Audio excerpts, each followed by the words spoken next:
تو فرمایا وہ صراط مستقیم سے دور ہے. اسے صراط مستقیم وہ جو نماز میں مانگ رہا تھا کہ یا اللہ مجھے سیدھی راہ دکھا دے، قرآن مقدس نے اسے سیدھی راہ دکھائی ہے کہ اللہ کے سامنے جھکنا، ایک اللہ کی عبادت کرنا. وَقَضَىٰ رَبُّكَ أَلَّا تَعْبُدُوا إِلَّا إِيَّاهُ، تیرے رب نے اس بات کا فیصلہ کر دیا اور لوگوں اللہ کے سوا کسی کی عبادت نہ کریں. حضرت عیسیٰ علیہ السلام اپنی قوم سے خطاب کرتے ہوئے یہی صراط مستقیم کی دعوت دے رہے ہیں.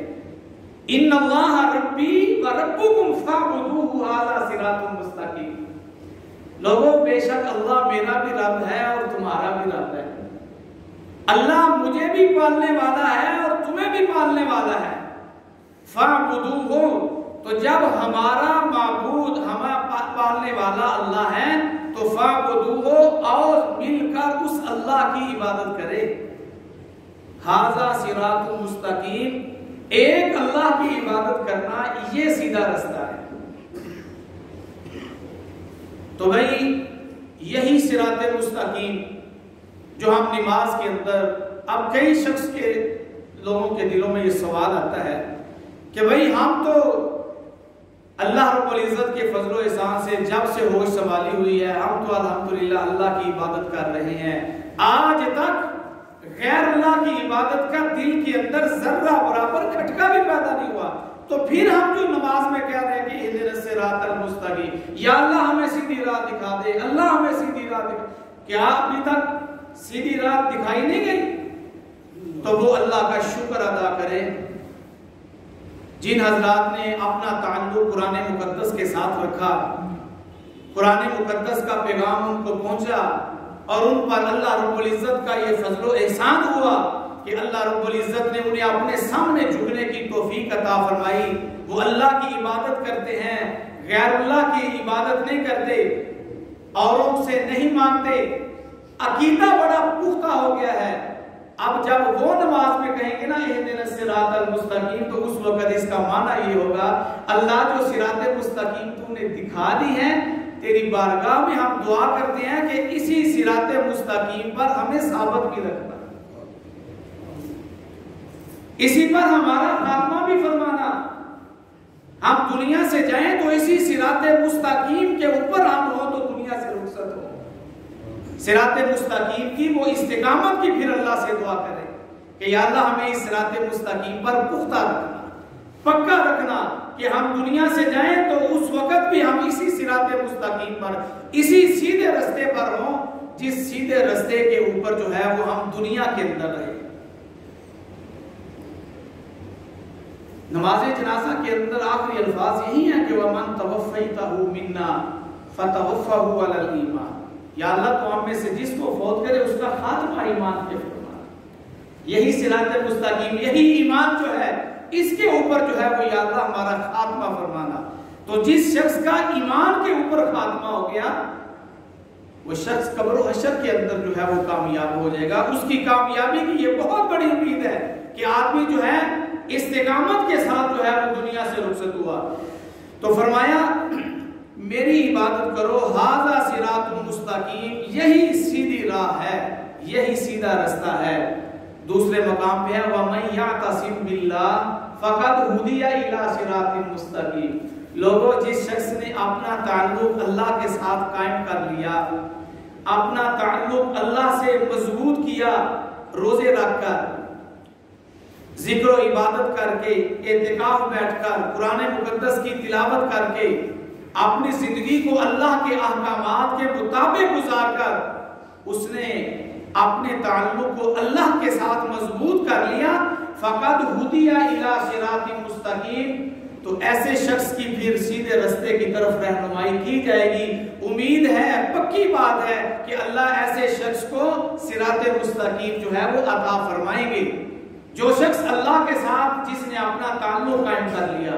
اور دوسری آیت مبارکہ میں ہے وَاتَّبِعُونِي هَذَا صِرَاطٌ مُسْتَقِيمٌ. اے میرے محبوب صلی اللہ علیہ وسلم آپ اعلان وَاتَّبِعُونِی، میری اتباع کرو، میرے نقش قدم پہ چلو، میری سنت کے مطابق چلو. هَذَا صِرَاطٌ مُسْتَقِيمٌ، بس یہی سیدھا رستہ ہے. یہی دو باتوں کا تقاضا ہم سے کلمہ بھی کرتا ہے اور یہی قرآن مقدس بھی کہہ رہا ہے کہ وَمَن يَعْتَصِم بِاللَّهِ فَقَدْ هُدِيَ إِلَىٰ صِرَاطٍ مُسْتَقِيمٍ، جس شخص نے اپنا تعلق اللہ کے ساتھ بنا لیا، اپنا تعلق اللہ سے مضبوط کر لیا، اس شخص کی رہنمائی کی جائے گی سیدھی راہ کی طرف، صراط مستقیم کی طرف۔ اور دوسرے مقام پہ فرمایا میری اتباع کرو، میری تابعداری کرو، میرے نقش قدم پہ چلو، میری زندگی کے مطابق زندگی بسر کرو، ھذا صراط مستقیم، یہی سیدھا رستہ ہے۔ اور یہی تقاضا ہم سے کلمہ کر رہا ہے، لا الہ الا اللہ۔ یہ پڑھ کر اللہ سے وعدہ ہو رہا ہے کہ یا اللہ تیرے سوا الہ کوئی نہیں ہے، ہم حکم تیرا مانیں گے، تجھے معبود مانیں گے، اور اس تیرے حکم کو پورا کرنے کے لیے اے اللہ میں اپنی مرضی نہیں اختیار کروں گا، میں رشتہ دار عزیز و اقارب کے پیچھے نہیں چلوں گا، برادری کے پیچھے نہیں چلوں گا، محمد الرسول اللہ صلی اللہ علیہ وسلم تیرے حکم کو پورا کرنے کے لیے طریقہ جو ہے وہ رسول اللہ صلی اللہ علیہ وسلم والا، شریعت کے مطابق جو ہے وہ اس حکم کو پورا کروں گا، طبیعت کے مطابق نہیں کروں گا، شریعت کے مطابق میں انتظار کروں گا کہ یا اللہ اس حکم کو تیرے محبوب صلی اللہ علیہ وسلم نے کس طرح پورا کیا۔ تو شریعت کا حکم عمل صالح اس وقت بنتا ہے، سونا عمل اس وقت بنتا ہے جس وقت اس سونے عمل کو سونے کے طریقے کے مطابق کیا جائے۔ قرآن مقدس نے زیادہ اعمال کی ترغیب نہیں دی، ان الذین آمنوا وعملوا الصالحات، بے شک وہ لوگ جو ایمان لائے اور اچھے عمل کرتے رہے۔ اچھا عمل اس وقت بنتا ہے کہ جس وقت اس عمل کو نبی پاک صلی اللہ علیہ وسلم کے طریقے کے مطابق کی جائے۔ سورۃ الکہف کی آیت ہے فمن کان یرجو لقاء ربہ فلیعمل عملا صالحا، لوگوں جو شخص اللہ سے ملنے کی امید رکھتا ہے، جسے یہ امید ہے کہ میں نے مرنے کے بعد اللہ کا سامنا کرنا ہے، اسے چاہیے فلیعمل عملا صالحا کہ وہ سونے عمل کرے، خوبصورت عمل کرے۔ سونے عمل کیا ہے؟ اگلی آیت، اس آیت مبارکہ اگلے حصے کے اندر ہی فرمایا سب سے سونا عمل یہ ہے کہ لا یشرک بعبادت ربہ احدا، کہ وہ اپنے رب کے ساتھ کسی کو شریک نہ ٹھہرائے۔ اور دوسرے مقام پہ فرمایا لیبلوکم ایکم احسن عملا، لوگوں ہم دیکھنا چاہتے ہیں کہ تم کتنے سونے عمل کر کے آتے ہو، زیادہ عمل نہیں کر، تم کتنے زیادہ عمل کر کے آتے ہو، ہم دیکھنا چاہتے ہیں کہ تم کتنے خوبصورت عمل کرتے ہو۔ عمل کے اندر بھائی جتنا اخلاص زیادہ ہوتا جائے گا اتنا اس عمل کا وزن زیادہ ہوتا جائے گا، جتنا جتنا اس عمل کے اندر اخلاص زیادہ ہے اتنا اس عمل کا جو ہے وہ وزن زیادہ ہوگا۔ تو اس لیے اللہ رب العزت نے بھئی موقع عطا کیا، آپ حضرات صبح فجر کی نماز کے بعد درس کے اندر شریک ہوتے ہیں، قرآن مقدس کا پیغام بیٹھ کر سننا کہ اللہ رب العزت ہمیں کیا ارشاد فرما رہے ہیں، اللہ تعالیٰ پہلے سپارے میں ہم سے کیا مخاطب ہے، دوسرے سپارے میں ہمیں اللہ نے کیا کہا ہے، تیسرے میں ہمیں کیا کیا ہے۔ تو یہ قرآن مقدس کا پیغام اس مسجد کے ممبر و محراب سے ہمارے آباء و اجداد، ہمارے بزرگ جو ہے حضرت قاضی نور محمد رحمہ اللہ سے سنتے چلے آ رہے ہیں، پھر اس کے بعد حضرت قاضی اسمت اللہ صاحب رحمہ اللہ وہی پیغام آپ حضرات کو، ہمارے آباء و اجداد کو سناتے چلے آ رہے ہیں۔ اب یہ سلسلہ آگے ان کی اولاد کے اندر جو ہے اب آپ کو وہ پیغام دیا جا رہا ہے قرآن مقدس کے اندر، تاکہ کوئی بندہ یہ نہ کہے کہ ہمیں اللہ کا پیغام پہنچا نہیں ہے۔ باقی بھائی یہ عظیم الشان کتاب ہے، آپ حضرات سے آخری گزارش یہ ہے کہ آپ بڑے خوش قسمت ہیں کہ آپ قرآن مقدس کے حلقہ درس کے اندر تشریف رکھتے ہیں۔ بات یہ ہے کہ یہ عظیم الشان کتاب جو ہے اللہ فرماتے ہیں ہم نے اس لیے بھیجی کہ لِتُخْرِجَ النَّاسَ مِنَ الظُّلُمَاتِ إِلَى النُّورِ، تاکہ لوگوں کو کفر اور شرک کے اندھیروں سے نکال کر وحدانیت اللہ کی توحید کی روشنی کی طرف جو ہے وہ لوگوں کو بلایا جائے۔ یہی منشور ہے ہماری جماعت جمعیت اشاعت التوحید و سنہ کا کہ لوگوں کو قرآن مقدس اللہ کی طرف بلایا جاتا ہے، اللہ کی کبریائی کی طرف بلایا جاتا ہے اور انہیں شرک کی قباحت سے آگاہ کیا جاتا ہے۔ یہی وہ کتاب ہے جس کتاب کی وجہ سے اللہ رب العزت نے رمضان المبارک جیسے مقدس مہینے کو اللہ نے عزت سے نوازا ہے۔ شہر رمضان الذی انزل فیہ القرآن، بھئی کیا وجہ آخر؟ یہ مہینہ دوسرے مہینوں کی طرح ہے، اس کے دن رات دوسرے مہینوں کی طرح ہے، یہ کوئی تعداد کے اندر اس کے دن زیادہ نہیں، اس کی راتیں زیادہ نہیں، عام مہینوں کی طرح ہے۔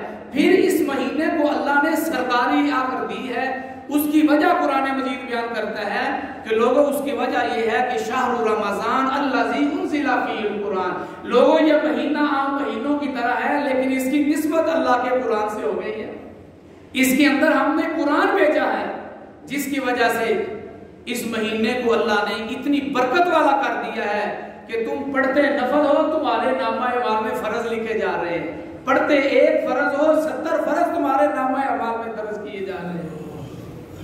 پھر اس مہینے کے آخری عشرے کے اندر ایک رات ہے، اس رات کے بارے میں بھی فرمایا انا انزلناہ فی لیلۃ القدر، کہ لوگوں وہ جو 1000 مہینے کی عبادت سے بہتر رات ہے، اس رات کی کیا وجہ ہے کہ اللہ رب العزت نے اس رات کو جو ہے اتنا اونچا کی ہے؟ اس کی وجہ اللہ فرما رہے ہیں کہ انا انزلناہ فی لیلۃ القدر، ہم نے اس رات کے اندر لوح محفوظ سے جو ہے وہ آسمان کو نیچے زمین پر اتارا، تو اس لوح محفوظ سے تو اللہ رب العزت فرماتے ہیں کہ اس قرآن کو ہم نے اس قدر والی رات کے اندر جو ہے وہ اتارا ہے، تو اس رات کی نسبت بھی بھئی قرآن مجید کے ساتھ ہوئی، تو اللہ نے اس رات کو فرمایا کہ خیر من الف شہر، 1000 مہینے کی عبادت سے بھی بہتر ہے۔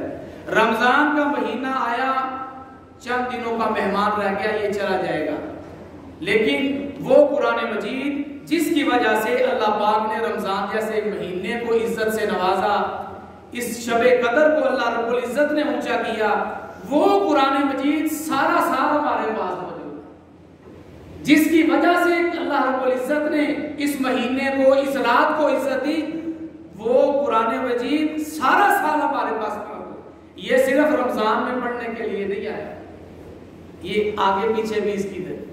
قرآن کا معنی یہ سب سے زیادہ پڑھی جانے والی کتاب، سب سے زیادہ تلاوت کی جانے والی کتاب۔ تو بھائی قیامت والے دن جہاں نبی پاک صلی اللہ علیہ وسلم اپنی امت کی سفارش فرمائیں گے، سورۃ الفرقان میں ہے، وہاں حضور علیہ السلام اس امت کی ایک شکایت بھی اللہ رب العزت کی بارگاہ میں درج کروائیں گے۔ وقال الرسول یا ربی ان قوم اتخذوا ھذا القرآن مہجورا، جب نبی پاک صلی اللہ علیہ وسلم بارگاہ الہی میں اس امت کی شکایت کریں گے، اے میرے رب ان قومی، میری اس قوم نے قرآن مقدس کو پس پشت ڈال دیا، اہمیت نہیں دیتے تھے، قرآن مقدس کی عمل نہیں کرتے تھے۔ جس طرح آج ہمارے پاس قرآن مجید تو محفوظ ہے، لیکن جب ہم نے اسے اپنی زبان میں پڑھا نہیں، جو پڑھ رہے ہیں ان سے سنا تک نہیں، ہمیں کیا پتا ہے کہ ہم سے قرآن مجید میں اللہ رب العزت نے کیا باتیں کی ہیں۔ دوست کا میسج موبائل پہ آ جائے تو فوراً اسے پڑھتے ہیں، میرے دوست نے مجھے کیا میسج بھیجا ہے، پڑھتے ہیں، سمجھتے ہیں، جواب دیتے ہیں۔ یہ اللہ کا میسج ہے بھائی، جو 30 سپاروں کے اندر ہمارے پاس محفوظ ہے۔ یہ اللہ کا میسج ہے، ابتدا میں لکھا ہوا ہے ذالک الکتاب لا ریب فیہ، یہ اللہ کا خط ہے، یہ اللہ کا پیغام ہے، جس کے بارے میں فرمایا لوگوں اس کے اندر ذرہ برابر شک نہیں ہے، یہ پکی بات ہے۔ عظیم الشان کتاب جو ہے اللہ رب العزت نے اس امت کو دی، عظیم الشان پیغمبر صلی اللہ علیہ وسلم اللہ پاک نے اس امت کو عطا فرمائے۔ تو یہ کتاب آئی ہے ھدی للناس، لوگوں کی رشد و ہدایت کے لیے اللہ رب العزت نے بھیجا ہے۔ تو اس قرآن کے آنے کے بعد، سننے کے بعد، اس کے باوجود بھی کوئی بندہ یہ کہے کہ مجھے سیدھا رستہ نہیں مل رہا، مجھے صراط مستقیم نہیں مل رہی، تو اس آدمی کے یہ الفاظ جو اللہ رب العزت نے فرمایا کہ وَأَنِ اعْبُدُونِي هَٰذَا صِرَاطٌ مُسْتَقِيمٌ، لوگوں میری عبادت کرنا یہی سیدھا رستہ ہے، اور یہی سیدھے رستے کی ہم اللہ سے روزانہ دعا بھی کرتے ہیں۔ اللہ سے دعا ہے اللہ عمل کی توفیق عطا فرمائیں۔ وآخر دعوانا